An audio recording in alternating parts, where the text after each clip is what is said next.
14টি ব্যাংকে 238 কোটি টাকা স্থানান্তর করেছে বিসিবি। বাংলাদেশ ক্রিকেট বোর্ডের সভাপতির দায়িত্ব নেওয়ার পর থেকেই বেশ কিছু কাজে সমালোচিত হয়েছেন ফারুক আহমেদ। বোর্ড পরিচালকদের সঙ্গে সম্পর্কে দূরত্ব, বিপিএল আয়োজনে পেশাদারিত্বের অভাব, টিকিট বিক্রি নিয়ে দর্শকের ক্ষোভ, দলের বাজে পারফরমেন্স, সব মিলিয়ে বেশ চাপেই আছেন ফারুক আহমেদ। গত কয়েকদিন ধরেই ক্রিকেট পাড়ায় গুঞ্জন বিসিবির ফিক্সড ডিপোজিট থেকে 120 কোটি টাকা সরিয়েছেন ফারুক আহমেদ। তবে এবার দেশের একটি গণমাধ্যমের প্রতিবেদনে বলা হয়েছে 120 কোটি নয়, ফিক্সড ডিপোজিট 14টি ব্যাংকে মোট 250 কোটি টাকা স্থানান্তর করা হয়েছে।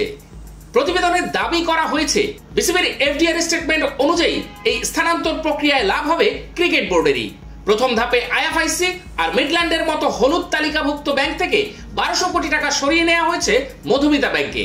তবে এই দুই ব্যাংকের চেয়ে মধুমিতা ব্যাংক থেকে ইন্টারেস্টের হার বেশি থাকায় আয় বাড়বে বিসিবির।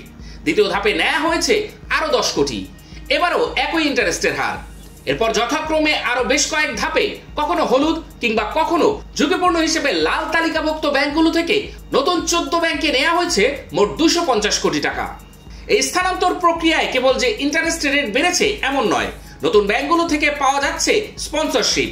এছাড়াও আছে 25 কোটি টাকার অবকাঠামোগত ইনভেস্টমেন্ট পাবার কমিটমেন্ট। সামাজিক যোগাযোগ মাধ্যমে আরো একটি গুঞ্জন, বোর্ড পরিচালকদের অনুমতি ছাড়াই এই টাকা দিয়েছেন ফারুক আহমেদ। তবে এই গুঞ্জন সত্যি নয়। মূলত বিসিবির ফাইন্যান্স কমিটির প্রধান ও আর একজন প্রভাবশালী বোর্ড পরিচালক পুরো প্রক্রিয়ার সঙ্গে যুক্ত ছিলেন। এ প্রসঙ্গে বিসিবির সভাপতি সেই গণমাধ্যমে বলেন, 238 কোটি টাকা আমি কোথাও সাইন করি না। টাকাগুলো যে গেছে ওখানে একটা নিউজ আসছে, কেউ জানে না, এটা হলো ওটার আনসার। আর এখানে সবগুলো 2 থেকে 5% বেশি ইন্টারেস্টে দেয়া হয়েছে। রেড জোন থেকে গ্রিন আর ইয়েলো জোনের ব্যাংকে নিয়ে গেছি টাকা।